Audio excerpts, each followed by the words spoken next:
Ladies and gentlemen, welcome back to the channel, welcome back to Garage Reviews. I am Raghav Gupta and welcome to the video in which we are going to be talking about the new infotainment displays that the Skoda company is giving in its new cars. For example, the new Skoda Octavia and the new Skoda Kushaq.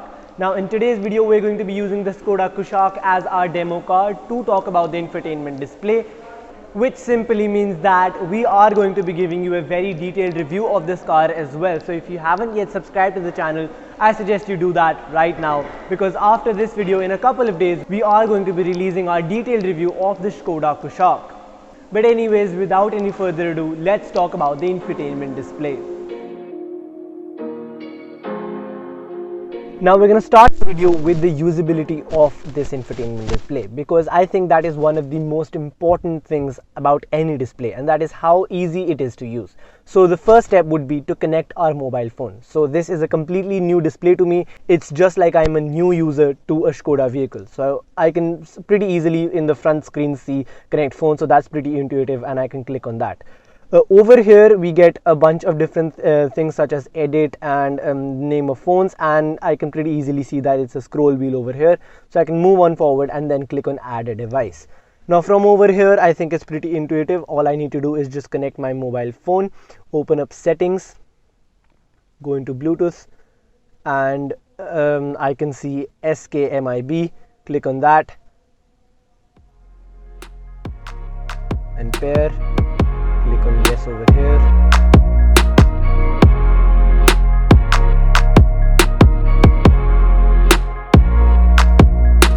And just like that, my phone was connected to the display. It did not take long at all, and it automatically connected to the Apple CarPlay in the car as well, which I think again really good work and fairly intuitive. I don't think anyone will ever have a problem trying to figure out how to use the display. So up until now I give a big thumbs up to the new Skoda display. But then next up is the responsiveness of the display. So if I click on over here and just fiddle around with the display over here, click on different buttons, and pretty easily you guys would also find out that the display is very responsive, just like your mobile phone. It registers every single touch, and without a problem I can easily use it as well. And now last but not the least is the things that come with this display, how usable it actually is, talking about the contents. So first off, starting with the main menu in this car, you can see we have three parts over here. That is Apple CarPlay, we have quick access, and then connect. Then moving on forward, we have the driving data of the car, which is actually all the trip information which you usually would find in this display as well, but Skoda has given it in this display as well, which I think is a great little addition so that it's much more accessible. So I think that's a good step. And then moving forward, we have your app. Now this I think is a very good feature. It's just like your mobile phone. You have Google Play Store or the Apple App Store, in which you can search and browse around the App Store and then download a couple of apps. That's the exact same thing that Skoda has done in its new display as well. You can discover the Skoda Play apps, which I cannot now because I'm not logged in.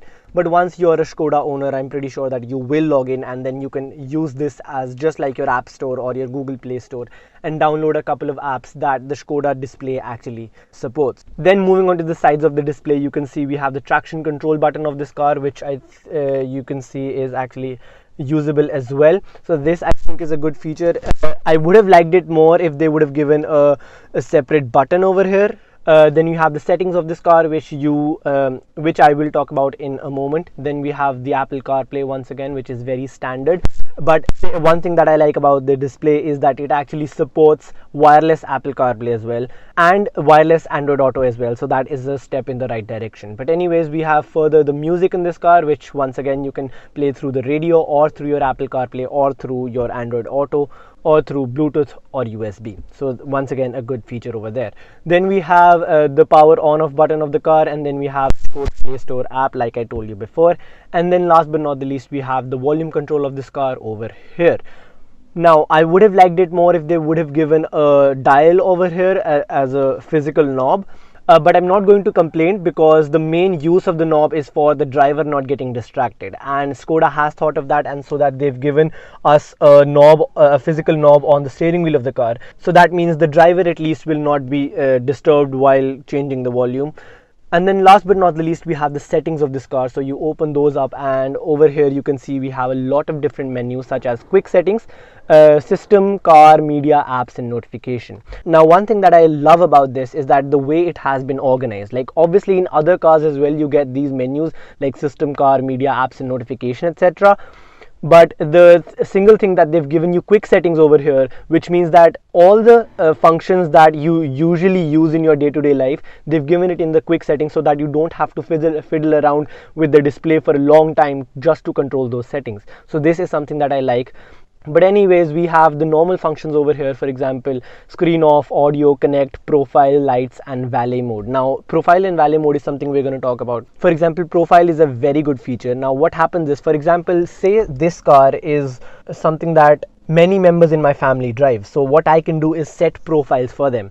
I can set my profile as Raghav and then set my father's profile as something else. So whenever I come into the car, I just have to select my profile and it will set everything in this display the way I like it. Similarly, when my father comes in and he selects his profile, he can the display will actually change according to the configuration that my father has set, which I think once again is great thinking by Skoda. Then last but not the least, we have the valet mode in this car, which I think is a very good feature. Now what that does is it actually disables all the different functions of this car until you input the valet pin. Now this is a great safety feature, reason being, if you give your car away for a valet, they will not be able to listen to music, they will not be able to use any kind of features in this car, because honestly the only work that they have is to park your car and not have fun with it. So that's why this is a great safety feature. And then we have the brightness control over here, which is very standard. Then we have our system settings, in which we have Bluetooth, phone, audio, display, once again very common. Then we have car over here, in which we have the electronic stability program, light settings, time and date, mirrors and wipers, instrument cluster. Now once again all of these are very standard again, and all the functionality of these things are displayed within the heading itself. For example, light setting means that obviously you are going to change all the settings related to the lights in this car. So that itself is very useful. Then we have media over here, which is for the Bluetooth audio, the normal FM and all those stuff. And then we have apps over here, which is I think something unique to the Skoda display. Now the reason for that is, for example, in your mobile phone as well you have app management, in which you can uninstall or install some apps. Now because they have given the Skoda app store in this display as well, they had to give a apps management, and this is exactly that what that is for. And then we have our notification settings over here. Right now we do not have any notifications, so that's why there are no settings to show for it, but if you did, they will show up over here. So all in all, what I can say is that this display is very intuitive to use, it is very easy to use and fairly easy to understand, and it is very responsive. And the one thing that I love about this display is that the way it has been organized. There is one thing for sure that I can say: if you own a recent Skoda car, the one thing that you are never going to complain about is the infotainment display. I like it so much. And so that was a detailed review of how to use the infotainment display in the new Skoda vehicles. Then again, before ending this video, I just want to give you guys a reminder that the new Skoda Kushaq review will be live on our channel within a couple of days. So if you haven't yet subscribed, I suggest you do that right now. But anyways, that's all for this video. If you like this video, please give us a thumbs up. Comment down below what you think about the infotainment display of the new Skoda vehicles.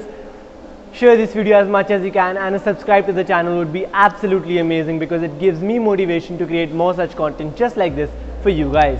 Thank you for watching this video, and I'll see you in the next one.